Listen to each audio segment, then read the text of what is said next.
Hello and welcome to another research video for 7th graders or middle school students in general. Today's focus is how to use our library's databases. All right. So just so you know, on this slideshow, I've got a little recap of the steps, but I'm going to show them to you right now for those of you who prefer to see it in action. So you want to go to agraded.br, the school library website, hover over quick links, and find Upper School Library. Now, I want you to hover over online resources, and this time, instead of general, choose upper school, MS and HS. All right, welcome to the middle school and high school database page, okay? So our first collection of databases is from Infobase, American History, Ancient and Medieval History, Science Online, Today's Science, Modern World History, and World Geography and Culture Online. You have to ask yourself, does one of my topics fall perhaps under one of these? If so, give it a shot. Passwords and usernames are over here. The one that I would recommend that's really my favorite is the Gale databases. Oh, Gale. I could write you a song. Okay. So we have global issues and context.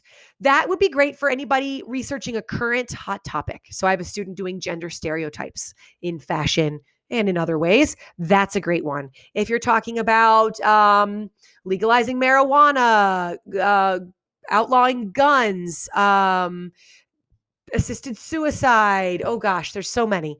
Any issue that is currently being debated or has been debated, you can find there. If you're doing something United States based in history, there's US history.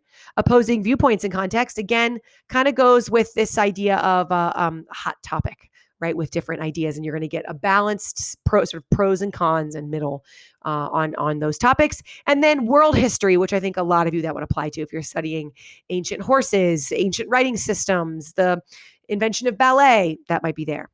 The other ones that are here as well, I love this Middle Search Plus from EBSCO. This is really lovely. This focuses more on resources that will be good for a middle school student. So if you want to check that out, that's there. And then down here, we have culturegrams. If you're researching about a country or a specific culture, this is a great one to go to. You can choose first your continent and then your country. Okay. So these are the main databases that the school has. There are a few on general resources. Hey, check BrainPop, go for it. National Geographic Virtual Library, if you think it's the kind of thing that National Geographic might have reported on. Ancient Egypt has a lot on there. You could always try that. Dictionary, probably not. But again, we have our World Books, World Book Advanced, World Book Discover, more about science. Then if you're doing something like World War II, you might want to try World Book Timelines. That's going to give you some timeline information. Okay. So you want to use those. And remember that the passwords are underneath the links. I want to show you really quickly how to cite these sources. There's a separate video on this, but really quickly, let's say you're doing world history and context. And let's say I am searching, I don't want to get one that's too broad. Let me see. I want to know more about Adolf Hitler.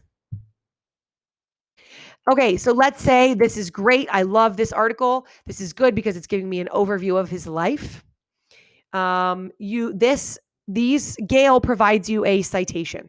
Okay, so do you see up here where it says cite with a little quotation mark? You click that. Make sure you've chosen MLA 8th edition, which is what we are using.